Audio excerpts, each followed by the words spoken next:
Bonjour tout le monde, j'espère que vous allez bien. Bienvenue au premier épisode du BookTube. C'est une série de vidéos que je vais vous présenter suite à la lecture de livres qui portent sur le bien-être et la santé mentale que certains auteurs m'ont fait parvenir.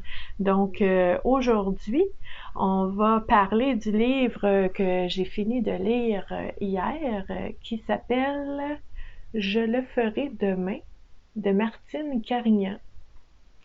Donc, première impression, quand j'ai vu le titre du livre, j'avais pas lu du tout de quoi ça parlait et puisqu'on parlait de bien-être et de santé mentale, je croyais que ce livre-là allait nous apprendre comment faire pour gérer la procrastination. Je le ferai demain. C'est pas ça du tout. Donc, je vous le mentionne parce qu'il y a certaines personnes qui m'ont écrit, qui m'ont dit « Ah, si c'est un livre sur la procrastination, j'aimerais ça le savoir, tout ça. » Puis là, je leur dis non, c'est pas ça du tout. Et en même temps, c'est la marque d'un bon livre parce que ça nous surprend. Déjà, dès le départ, moi, j'ai commencé à lire le livre sans regarder derrière de quoi ça parlait. Donc, je voulais être surprise et puis j'ai été surprise. Un petit mot sur l'auteur. Martine Carignan, c'est une personne qui a écrit ce livre-là, Je le ferai demain, et c'est une éditrice. L'éditrice de la maison d'édition E égale MC2. Et c'est aussi une experte en organisation, imaginez-vous donc. Ce livre-là, c'est l'histoire de Rachel. Rachel, c'est une femme qui a vécu beaucoup de choses dans ses relations, dans son estime de soi, dans sa confiance en soi, dans son image de soi beaucoup aussi. Rachel, c'est vous et c'est moi. Hein? C'est comme ça. Ces livres-là, c'est vraiment comme un miroir, une image.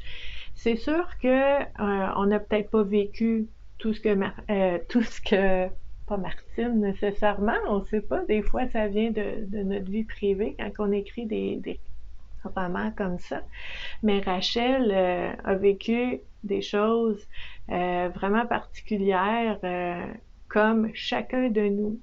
On a vécu des choses particulières aussi, qui font partie de notre vie, qui peuvent nous mener à des moments vraiment, vraiment sombres, vraiment noirs, et qui peuvent, avec le temps, nous amener aussi vers une plus grande conscience de soi et vers quelque chose de bien avec le recul et au fil du temps. Et je le ferai demain. C'est que Rachel, dans le livre, a fait un beau voyage en Grèce. Puis elle fait son voyage avec l'objectif de s'enlever la vie en Grèce, dans un bel endroit. Puis à tous les jours, il se passe quelque chose. Puis elle dit, je le ferai demain. Ce livre-là, je vous dirais, derrière, là, vous voyez, c'est écrit se lit merveilleusement bien. C'est vrai, je l'ai lu en two sittings. Donc, je l'ai lu vraiment, je l'ai avalé tout rond. C'est vraiment bien écrit, ça bouge vite. On se sent rapidement complice et de proximité avec Rachel. Et je vous dirais vraiment, hier, quand je lisais, il y a un moment où est-ce que vraiment ça m'a touchée. Parce qu'à tous les chapitres, il y a comme un petit bout de vie, hein? Un petit bout de vie de Rachel qu'elle a vécu. Puis là, on comprend pourquoi elle est pas bien, mais en même temps, on voit qu'il y a des beaux moments là-dedans aussi. Donc, c'est un peu de faire l'équilibre, de voir ce qui va bien, de voir ce qui va moins bien, mais quand on va pas bien, on voit pas ce qui va bien. Donc, à toutes les fins de chapitre, il se passe quelque chose, soit qu'elle est pas où ce qu'elle doit être, elle a pas ce qu'elle a besoin, il y a quelqu'un qui a été gentil avec elle, il s'est passé quelque chose, puis elle dit, ben, je le ferai demain, à toutes les fins de chapitre. Et à la page 184, au chapitre 21, Rachel dit « Je le ferai demain ou peut-être pas. » Hey! Là, moi, l'intervenante, là, yes! Ouf! Hey, ça fait du bien. OK, donc j'ai vraiment, là, j'ai fait la danse de la joie. Quand j'ai lu ça, j'ai dit « Oh yes! » OK. Donc, c'est tout un cheminement. Tout un cheminement de clair-obscur à travers la noirceur de l'âme, la nuit noire de l'âme. On est là-dedans. Mais en même temps, j'ai envie de vous dire, dans mon premier sitting, quand j'ai lu la première partie du livre, mon conjoint se demandait qu'est-ce qui se passait parce que je riais dans le salon vraiment fort à un certain passage parce que quand Rachel arrive en Grèce, faut pas que vous pensiez que c'est un livre très très très lourd puis difficile à lire. C'est vraiment drôle des bouts là. C'est vraiment très très drôle. Donc Rachel est en Grèce puis là elle se posée de faire ce qu'elle est venue faire là, hein, de s'enlever la vie, mais finalement elle se fait offrir une journée au spa puis bon. Elle est habituée de bien vivre puis tout ça, fait qu'elle dit bon, je vais faire une journée au spa, ça va me faire du bien, hein, avant de passer à l'acte, je vais faire quelque chose de bon pour moi. Fait que finalement, elle se fait enfiler un genre de bikini en papier, là, que, tu sais, c'est fait pour ça, hein, en Grèce. Puis elle se fait envelopper de chocolat, puis elle est vraiment pas bien. C'est collant, puis ça pue, puis elle est pas bien. Puis là, elle dit, elle écrit ici, je vais vous lire l'extrait. 15 minutes à ne pas pouvoir bouger. Je me sens comme un énorme chocolat de Pâques, prisonnière. Et bien sûr, c'est quand vous êtes dans ces positions-là que votre nez décide de vous démanger, que vous avez une mèche de cheveux qui vient vous chatouiller la paupière ou que vous vous demandez pourquoi vous n'avez pas mis votre plan à exécution la veille. À quoi bon étirer le temps si c'est pour être inconfortable, qu'elle dit. Je ne peux faire aucun mouvement, mes bras sont plaqués contre mon corps comme un rouleau de printemps. Bon, ça c'est juste un extrait, mais en tout cas, moi ça m'est déjà arrivé de me sentir comme ça, de me dire hey, je suis supposée de me détendre, puis c'est supposé de me faire du bien, ce soin-là, ou pas, mais je me sens vraiment... je sais pas trop qu'est-ce qui se passe, puis c'est pas la détente, hein? Donc, pour ceux qui ont vécu ça, c'est vraiment drôle. Et après ça, ben, elle se fait rincer avec un boyau d'arrosage vraiment très, très intense. Elle se fait plaquer au mur par le, par le jet d'eau. Elle appelle la femme qui prend soin d'elle, l'assistante pompière. En tout cas, c'est vraiment... Il y a beaucoup d'humour. Il y a beaucoup de... Comme je vous disais, il y a beaucoup de complicité dans ce livre-là.